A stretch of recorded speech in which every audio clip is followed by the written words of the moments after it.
Halo Sobat Polikan, selamat datang di Anemon Podcast, tempat kita ngobrol santai tapi bermakna, bersama kami UKM Jurnalistik.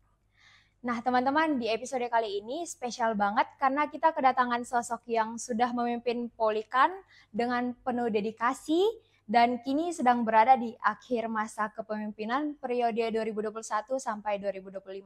Selamat datang Bapak Direktur Politeknik Perikanan Negeri Tual, Bapak Jusron Ali Rahaya.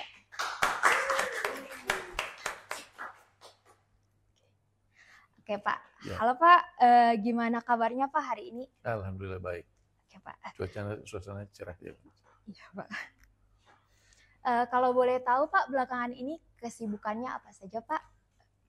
Ya, rutinitas dosen, ngajar, praktikum, kemudian urus tugas tambahan jadi direktur sementara ini. Tapi belakangan disibukkan dengan proses pemilihan calon direktur baru yang nanti akan sertijab di bulan Oktober. Jadi kesibukannya itu. Selain itu ya diving, sepak bola, musik, ya seperti itu.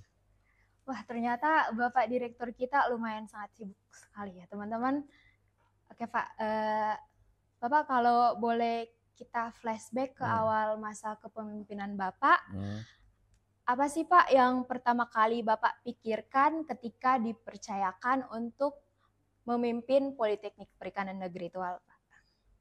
Ya, biasanya kalau orang mimpin, itu yang pertama di belakang kepalanya, yang umum ya, bagaimana ada di jabatannya dan melaksanakan tugas-tugas yang sudah formal dan itu dilakukan dengan baik dan benar sesuai peraturan perundangan.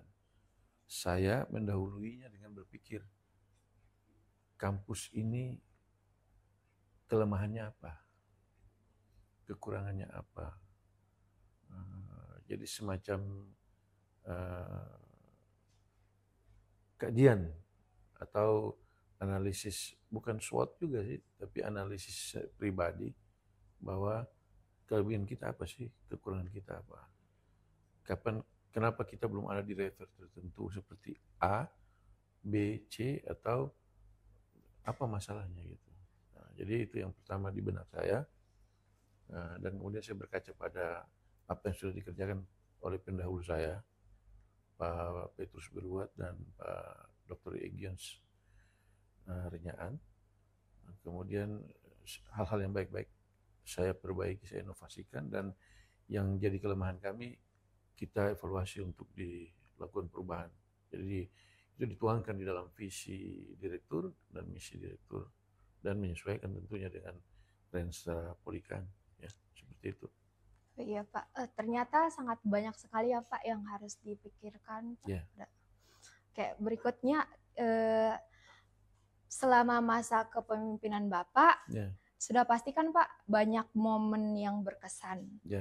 Bolehkah Pak share ke Sobat Polikan hal-hal atau momen apa saja yang paling berkesan dan tidak bisa dilupakan oleh Bapak sendiri? Ya, pertama karena saya ada beberapa hal yang menurut saya itu memberi kesan, memberi pesan dan tantangan. Ya, misalnya waktu saya dilantik, saya masih termasuk pimpinan PTN dan Politeknik yang paling muda. Terus itu jadi tantangan buat saya. Bisakah saya yang lebih muda ini berkarya untuk membuat perubahan dengan berbagai macam tantangan yang harus saya atasi. Namun seiring perjalanan waktu, selain dibimbing oleh aturan dan senior, ya Tuhan itu memang yang membimbing. Jadi yang memberi kesan saya bahwa tidak ada masalah tanpa penyelesaian, tidak ada kesulitan tanpa ada kemudahan yang mungkin itu yang menjadi kesan bagi saya yang sangat berarti, bahwa ketika orang tua saya memberi nama saya Yusron, Yusron itu dalam bahasa Arab artinya kemudahan. Jadi setiap kesulitan yang saya hadapi selalu dapat kemudahannya. Alhamdulillah. Itu kesan pertama saya. Kemudian kesan saya adalah kampus ini ternyata walaupun di K yang kecil ini, ternyata bisa, kelemahan dan kelebihannya kita bisa angkat dia untuk bisa ada di level nasional dan bisa dikenal dunia. Dan beberapa momen ketika saya pergi keluar, itu yang saya sampaikan ke orang. Bahkan kadang-kadang di luar negeri itu kalau kita tunjukkan peta Kepulauan K di mana kampus kita ada, itu di ukuran tertentu itu peta Kepulauan K itu tidak kelihatan. Yep. Jadi kadang-kadang orang profesor-profesor bule itu suka bilang, di situkah kampusmu? Nah, jadi saya bilang, ya di situ ada pulau dan di pulau itu adalah kampus saya. Jadi kadang-kadang seperti itu memberi kesan bahwa apakah kita memang hanya bisa kecil seperti pulau kita atau kita harus bisa jadi besar walaupun pulau kita, kampus kita masih kecil. Dan kesan yang lain adalah misalnya kampus ini termasuk kampus yang sangat bineka tunggal ika. Jadi baik dosennya dari era saya membuka ruang agar dosen dari Sabang sampai Merauke itu bisa ada di sini. Dan mereka harus bisa merasa punya rumah di sini.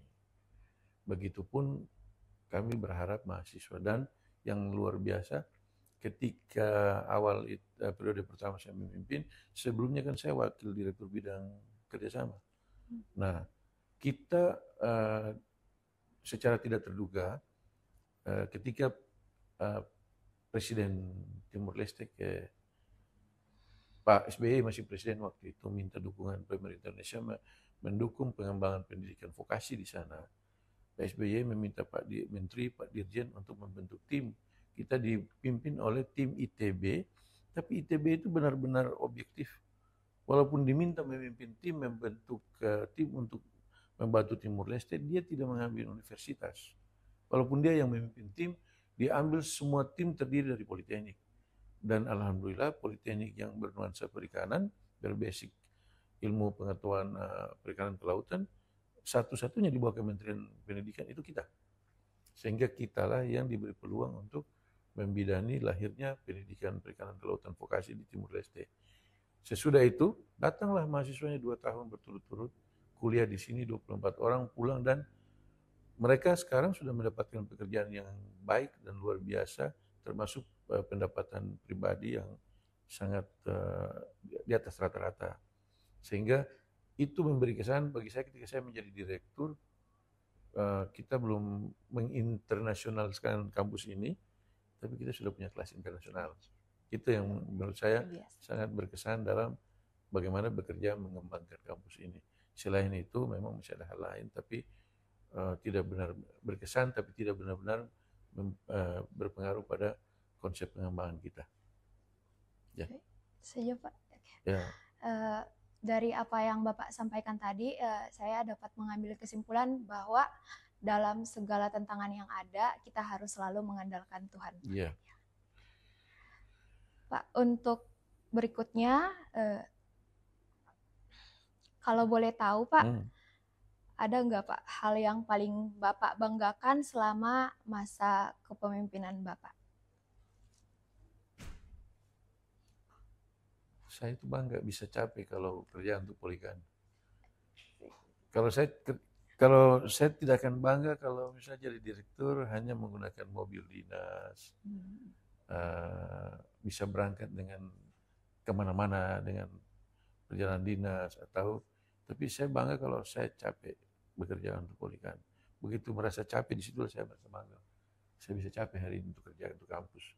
Terus ya dulu, tapi sekarang belakangan kan karena ada terganggu kesehatan. Saya senang, saya bangga kalau saya datang di saat matahari terbit dan pulang bulan terbit. Itu yang bikin saya merasa bahwa keringat saya itu ada artinya untuk kampus ini. Ya. Kalau hal lain saya pikir itu memang sudah kewajiban saya menjalankan tugas untuk mengembangkan kampus. Tapi kalau ditanya saya bangga karena saya merasa bagaimana keringat saya keluar itu saya bangga itu. Ya. Teman-teman, kita bisa mengambil contoh dari Bapak Direktur kita yang bisa memimpin kami Polikan dengan sangat baik dan juga dengan penuh dengan keikhlasan, Pak. Pak, kira-kira setelah selesai periode kepemimpinan Bapak ini, apa harapan yang Bapak dapat harapkan untuk Polikan ke depannya?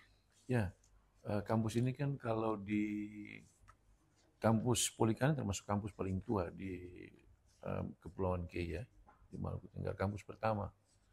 Tetapi dari sisi usia kalau kita sandingkan dengan kampus-kampus politeknik lain di Indonesia, kita masih dianggap PTN baru. PTN baru artinya kalau PTN baru, kalau istilah orang sekarang masih ABG. Masih ABG. Ya, Pak, nah, ABG itu kadang-kadang untuk ya ini karakter ABG ya. Milih baju, warna baju untuk malam mingguan aja pusing. Nah, kampus baru itu selalu bagaimana memilih yang terbaik untuk terus dijalankan, itu punya banyak kajian, butuh banyak waktu dan pertimbangan untuk menentukan itu. Sehingga memang setelah sekian tahun saya memimpin, ya pasti ada kekurangannya. Dan ketika dunia makin rumit, makin luas, aksesibilitas dengan semua hal makin terbuka, kekurangannya pasti makin banyak. Biasanya orang berpikir, oh ini sudah mau sempurna nih, kurangnya cuma tinggal sedikit. Sebenarnya tidak. Zaman itu berubah, sehingga zaman berubah, kita tidak cepat beradaptasi, maka kekurangan itu akan tambah banyak. Kalau kita adaptasinya baik, maka terasa kekurangannya itu sedikit. Tapi kalau kita adaptasinya itu lambat dan kurang adaptif, nah itu berarti terasa kok kurang ini ya, kurang ini. Nah, harapannya kan akan ada pemimpin baru yang melanjutkan kepemimpinan saya, ada manajemen dari teman-teman dosen saya yang akan memimpin lagi ke depan, dan seterusnya dan seterusnya.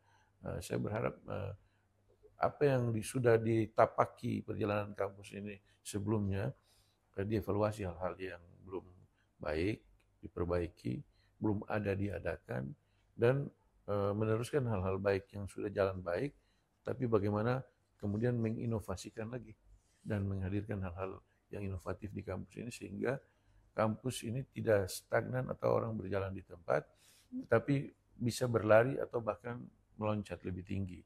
Saya jadi ingat lagu itu tuh, apa namanya, Ceylon Seven, melompat lebih tinggi gitu.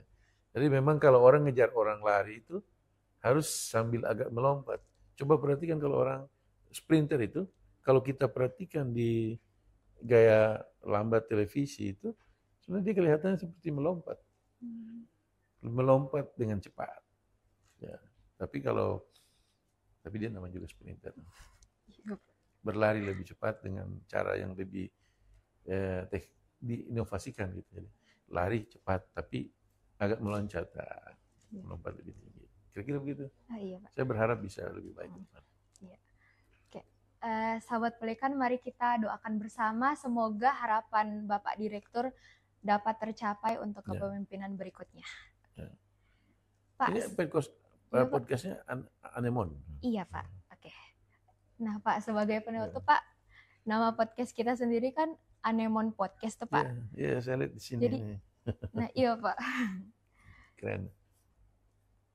Nah, nama ini kan diberikan langsung oleh Bapak. Jadi, apakah Bapak bisa menceritakan alasan kenapa Bapak memilih nama Anemon sebagai nama podcast kita? Apakah ada makna atau filosofi di baliknya, Pak? Nah, saya itu kan peselam. Iya. Saya peselam. Ya, alhamdulillah sejak umur 51 tahun saya sudah instruktur selam internasional SIMAS, levelnya B2.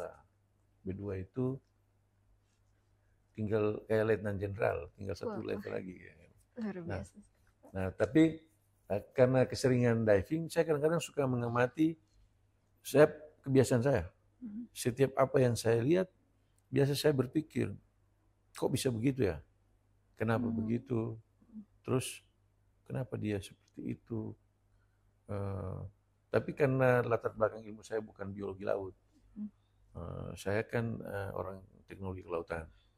Nah, saya berdiskusi dengan teman-teman dosen yang orang biologi marine biology seperti Pak Joni Dobo, ada dosen yang lain juga Pak Usman Madubun.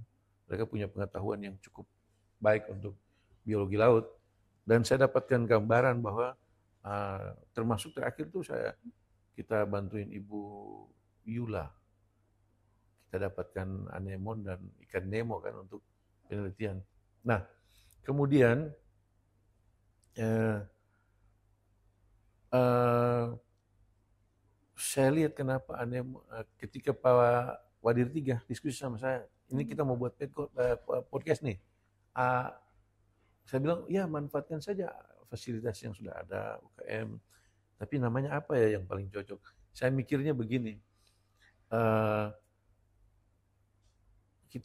karena kita lingkungan perikanan kelautan, pernah saya kasih filosofi lamun ke teman-teman mahasiswa. Tapi ketika saya jadi diver, yang ikan Nemo, karena tontonan anak saya itu kan, saya suka perhatikan tuh ikan Nemo. Dan kebanyakan video-video pendek saya di kamera bawah air, justru perilaku ikan Nemo di anemon. Jadi karena saya diskusikan itu, saya pikir ini, anemon ini hewan yang luar biasa. Dia itu sebenarnya hewan. Dia ada familinya, saya lupa. Nidat, apa saya lupa. Tapi jenis hewan yang sebenarnya kelihatannya lembut, cantik warnanya, selalu dibuat menari oleh arus. Kelihatannya dia sangat sensitif, tidak bisa sembarangan ditangani. Itu yang membuat dia seperti sesuatu yang mahal, gitu, yang bernilai tinggi. Tapi kemudian dia menjadi di situ, di setelah anemon itu ada ikan-ikan kecil yang bersimbiosis, yang hidup di situ, mencari makan di situ. Berarti dia juga pelindung bagi ikan kecil. Nah, termasuk Nemo kan? Iya. Nah, tempatnya di situ. Nah, ternyata Nemo itu tidak bisa dipegang sembarangan. Begitu dipegang bisa gatal tangan kita. Artinya dia punya kemampuan, di kelembutannya dan kelihatannya lemahnya dia punya kemampuan melindungi diri yang tidak terduga. Nah, kemudian anemon itu, dia kalau nempel sama batu, kita tidak bisa ngambil langsung dia. Kalau ngambil dia berarti langsung mati. Dia harus diambil dengan batunya. Artinya pendiriannya sangat kokoh. Filosofisnya, anemon itu lembut, cantik, berwarna-warni, tapi menjadi tempat makan berlindung bagi ikan-ikan kecil, dan sangat berpendirian karena kokoh di batu itu. Jadi punya supel tapi berpendirian. Kemudian anemon itu ternyata indikator kesuburan atau baik kesuburan lingkungan di sekitar situ. Karena dia sangat sensitif dengan perubahan kondisi laut. Jadi kalau ada laut ada anemon, lautnya masih baik itu. Kalau lautnya sudah nggak ada anemon, berarti selesai.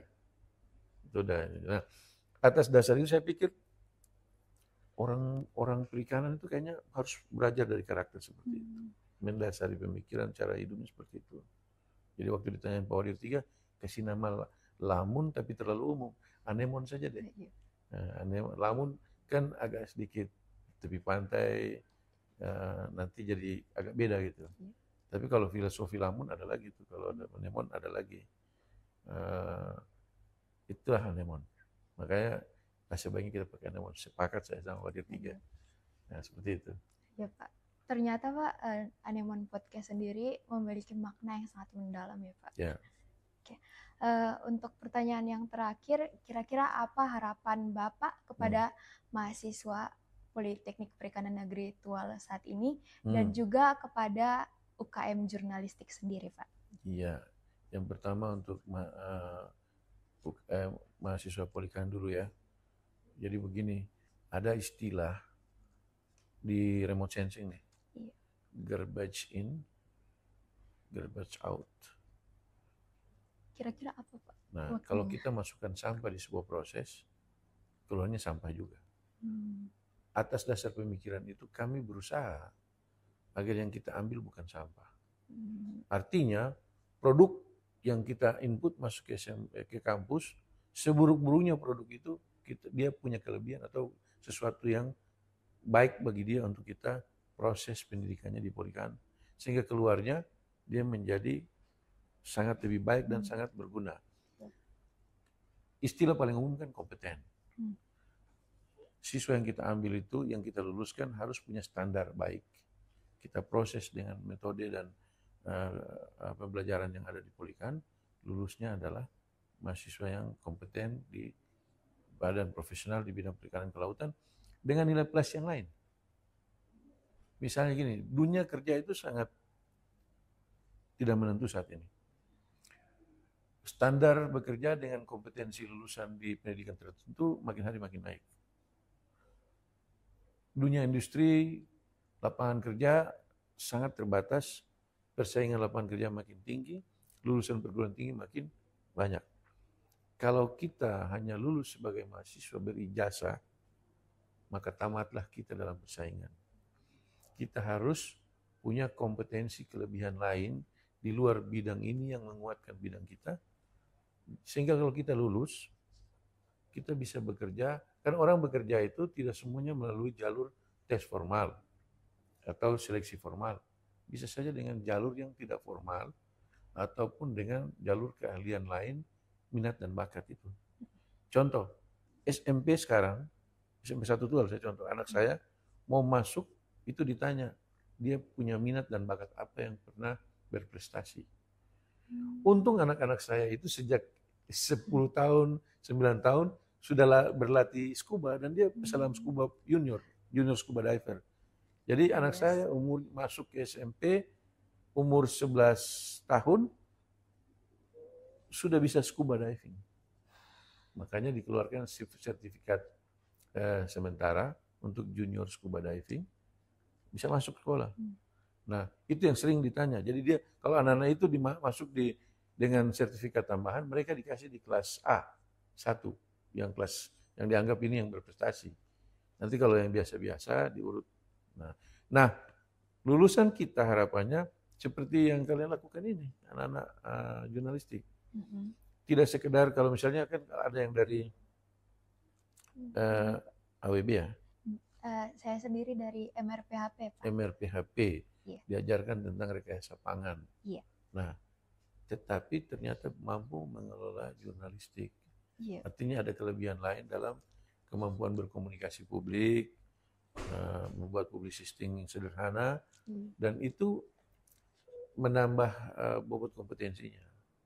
Nah, begitupun teman-teman, begitupun teman-teman yang ada di misalnya di prodi lain, ada yang agribisata bahari, ada yang mungkin di teknologi kelautan, ada mana-mana lah. Tapi aktivitas seperti ini menjadi nilai tambah dalam memperkuat kompetensi yang dipelajari di sini. Saya mau kasih contoh. Kalau di kantor pemerintah, orang tes itu ada standarnya. Pasti melalui pendaftaran A, B, C, D, E, F, G, hingga SK. Di kantor BUMN atau kantor swasta, belum tentu seperti itu dilakukan. Anda 5 orang bawa pelamar, terus ini ijazah disodor. Sama-sama sarjana perikanan. Sama-sama punya IPK di atas 3,5. Semua ini hampir sama.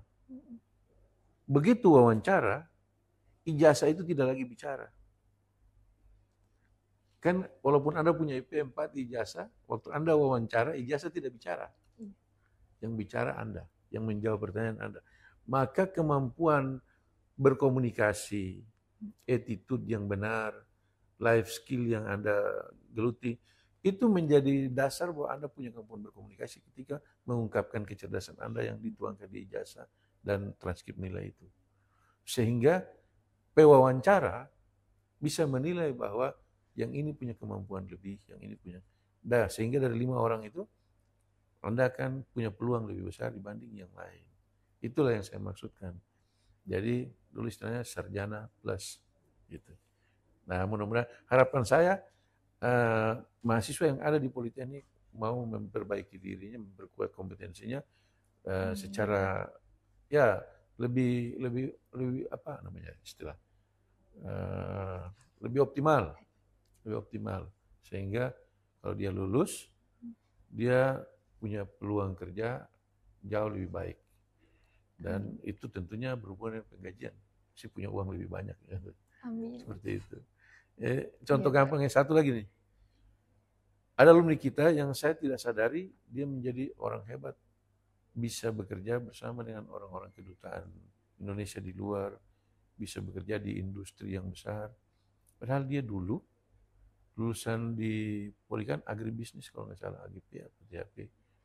Kemudian dia mungkin ambil sarjana lengkapnya di kampus lain. Tetapi basicnya memang anak itu pandai berkomunikasi. Di setiap event-event internal Polikan, dia tampil.